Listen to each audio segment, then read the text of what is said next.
So, eto na nga po yung nagawa natin, di ba? Ang ganda. Ang ganda nga. Ay, tingnan natin, overnight lang yung air dry natin. Tuyo. Paso, kasi itong mga paso na to, pwedeng ihalo yan sa lupa, sa roots nyo, bawasan. Pwede rin po yung bawasan, parang... Hello everyone! This is Sir Sinabi ni Dino Park and Eco Garden. Welcome back sa ating YouTube channel. And for today's video, kung last video natin, napanood nyo yung aking pag-harvest, tapos pag-treat natin doon sa ating mga snake plants. Ngayon naman po, repotting tayo, At tingnan natin yung ating mga na-air dry na mga nakuhang mga snake plants o Sansevieria, Tapos samahan nyo ako sa pagre-repot. Kaya kung ready na kayo mga ka-MVP, tutok lang po.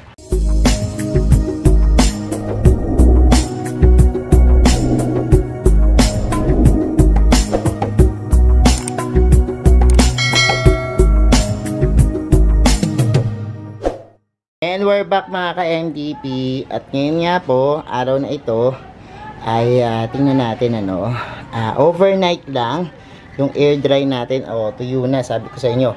Overnight lang po, matutuyo na yung mga halaman natin yan. Actually, nung pag-post ko po nito, ang daming gustong bumili nung ating mga na-harvest na snake plants, At ibebenta ko lang naman ito sa mura, Kaya lang, iniisip ko kung iriripat pa natin, mag-e-effort pa tayo, Pero ibebenta na lang siguro natin ng ganyan. Kaya lang, pipili ako nung ilan kasi, yung iba dito, wala ako sa aking koleksyon. Meron pa kasi ko doon yung mga nauulanan.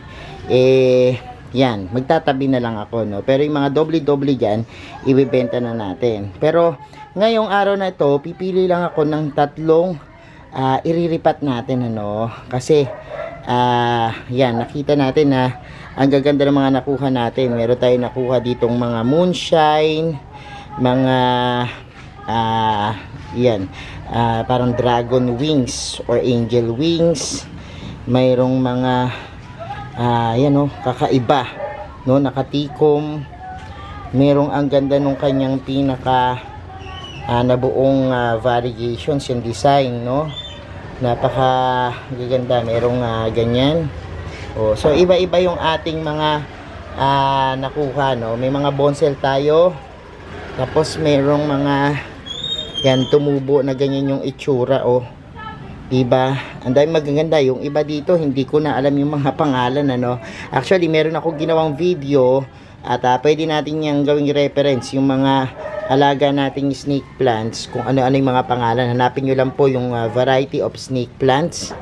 And sa dami nitong aking mga koleksyon, talaga namang makakalimutan ko na talaga sila, Pero naiisip ko, ano kaya maganda, Kasi meron yung mga mothers-in-law tang katulad nito, yung ating mothers-in-law tang yan, pero moonshine yung kanyang variety, So ang ganda rin nila. And yan, napakadami nating magaganda pa dito, Ito, ang laki nitong isa na to, mga malalaki. And pipili muna ako ng tatlo, siguro isang ganito, yan yung ating piliin. Tapos mabibilog yung cylindrical naman. Hanap tayo ng cylindrical. Ito, maganda rin yung nito, na buong variety, So teka muna, isip muna ako. Basta antabayanan nyo kung ano yung mapipili kong tatlo, tapos magripat na tayo. Samahan nyo ako. So eto na, maghahanap na tayo ng paso. Parang nauubos na iklipat ko, yung magaganda kong paso. Anyways, ito kunin natin. Ako, nabasag pa tong isa. Huwag nyo itatapon yung mga nababasag yung paso, kasi itong mga paso na to, pwedeng ihalo yan sa lupa, sa potting mix. Magiging porous yung inyong mga potting mix, So yan, sama nyo yan.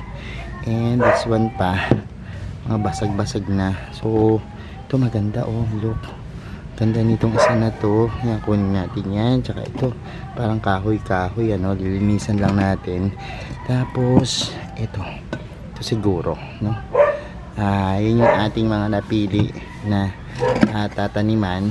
And tingnan natin, tatlo lang naman yung pinili ko kasi yung iba hindi ko na iriripat dahil ibibenta na natin ng ganon, as in or kung meron mamatira doon or meron akong walang kaparehas, or merong mga kukuhanin ko pa para sa koleksyon, yun na lang iriripat ko. Pero for the meantime, ito muna ang tatlo kunin natin pat ano.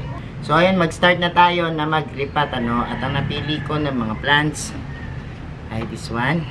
Ayan oh. Ang ganda nito oh. Napakaganda nung kanyang hindi ko alam kung ano ID nito eh, no? Parang Cleopatra tawag namin dati. So, ayan. Tapos, this one yung snake plant, Sansevieria na moonshine. Tapos, itong cylindrical, no? Na parang person eye. Pero, ayan o, tingnan nyo. Ang ganda niyan. So, ito, dalawa siya. Pag-iisahin ko na lang ngayon. So, magsimula na tayo. Ang gagamitin natin, yung ating fast draining na potting mix. Bagay na bagay po ito ngayon sa tag-ulan ano. Kasi kapag halimbawang yan, umuulan, kailangan po na mabilis yung pag-drain ng tubig ano. Dahil kapag mabilis yung pag-drain ng tubig natin, maiwasan po yung pagka-root rot, maiwasan yung fungus. And ayan, simulan na natin ngayon. Ito po, MDP soil mix, mabibili dito sa Mini Dino Park and Eco Garden. Pwede kayong bumili dito, mag-message lang kayo sa page namin, ano, Mini Dino Park and Eco Garden or Hermes Unaho Plants Facebook page. Yan po, pwede kayong magtanong at mag-inquire. Ngayon, simulan na natin, ano. Iniisip ko kung ano yung babagay na mga paso. Tayo, kapag pipili tayo ng paso para sa ating mga halaman, dapat po yung hindi masyadong malaki. Dahil kapag sobrang laki, maaring mag-stack yan ng tubig. Mas marami kayong patutuyuin ano. Yung saktong-sakto lang. Ang repotting po, usually ginagawa natin yan after 6 months to 1 year ano. Yung talagang makita mo po na nag-develop na yung plants, tapos alangan na siya dun sa kanyang mga lalagyanan ano. Pwede na kayong mag-repot niyan ano. Pero kung halimbawa yung inyong mga paso talagang hindi pa naman na-reach yung talagang pinaka-laki nung halaman at kaya niya pang i-occupy, yan pa rin po ano. Hindi naman necessarily na kailangan po kayong mag-repot kagad. So simulan na natin yung ating pagre-repot. And ito yung una nating re-repot, yung ating parang yan, parang pakpak. Usually kasi malaki yung pinaka roots ano. Pwede na yan. And ilulubog na natin. Kung gusto nyo po na yung roots nyo bawasan, pwede rin po yung bawasan ano. Para hindi masyadong yan istorbo. Pero ayan, hanapin nyo lang yung pinaka yan, pantay.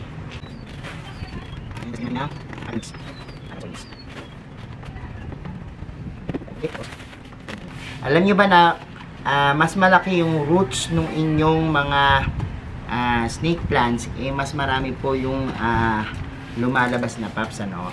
Actually, yung ating nakitang mga roots na malalaki, pwede po yan hiwa-hiwain ano, at yan, tsaka itanim yung mga roots. Susupangan po yan ng mga suloy ano. Pero kung gusto nyo po na sa isang pasulang, pwede rin naman po. So eto na yung ating naripat. Mamaya papakita ko sa inyo lahat ano. Isunod natin atong ating Sansevieria. Yan pong mothers-in-law tang na moonshine no. Ang ganda po nitong moonshine natin, tingnan nyo oh. Parang grayish white yung kulay nung kanyang pinakadakon ano. So ito na muna yung lagay natin dito. Ito na yung ating moonshine. Ang bilis lang itanim oh. Maganda minsan yung ganito lang ano, yung parang single leaf lang, tas may konting lang na paalsa na dahon. Maganda siya, simpleng-simple, napaka-aesthetic lang ng itsura kapag i-display sa inyong mga office table, sa inyong table, sa dining table, sa desk, yan, or center table, pwede oh, tingnan nyo, napakaganda. Sunod na naman natin yung cylindrical ano, dito ko siya napiling ilagay, and yan.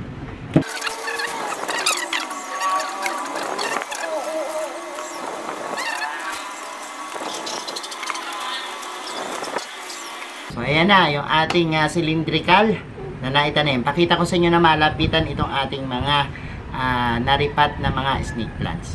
So eto na nga po yung nagawa natin, di ba? Ang ganda. Ang magandang design sa table, ano. Anyways, hindi pa yan tapos, no. Pwede nyo lagyan dyan ng mga pebbles kung meron kayo, pero ako mas gusto ko yung ganyan lang, yung normal lang, no.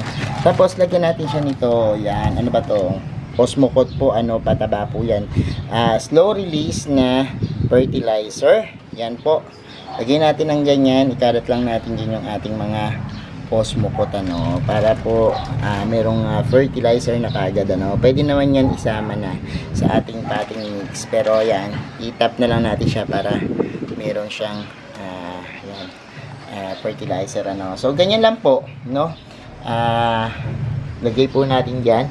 Ito po pwede nyo lagay sa mga loob ng bahay, ano, pero make sure lang po na makakatanggap pa rin siya ng light, ano, kahit po bright light lang. Pero din naman po kung meron kayong fluorescent, yan, tulad ngayon nag-uulan, yan po, grow light pwede rin po sa kanya. Tapos sa may bintana po pwede nyo yung paarawan, ano, yung inyong mga light.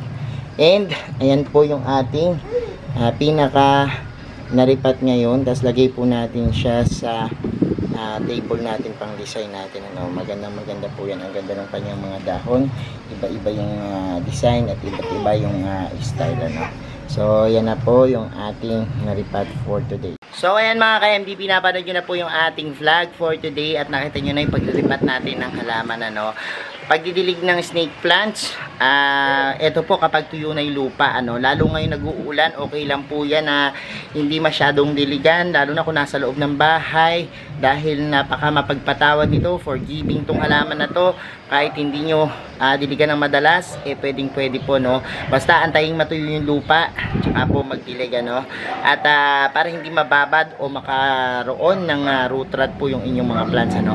Thank you so much sa inyong panonood ngayong araw na ito. Sa mga hindi pa po nagsasubscribe sa ating YouTube channel, kung bet napin nyo po yung ganitong usapan, plants and gardening, mag-subscribe na po kayo, na huwag nyo pong kalimutang i-hit yung notification bell para lagi updated sa aming latest uploads, pati po sa iba't ba nating social media accounts, sa ating TikTok, Instagram, Facebook pages. Search lang po Hen Misunako or Mini Dino Park and Eco Garden, makikita nyo na yan. Salamat ng maraming mga ka-MDP, and this is Sir Misunako nagsasabi sa inyo ng happy planting. Bye bye.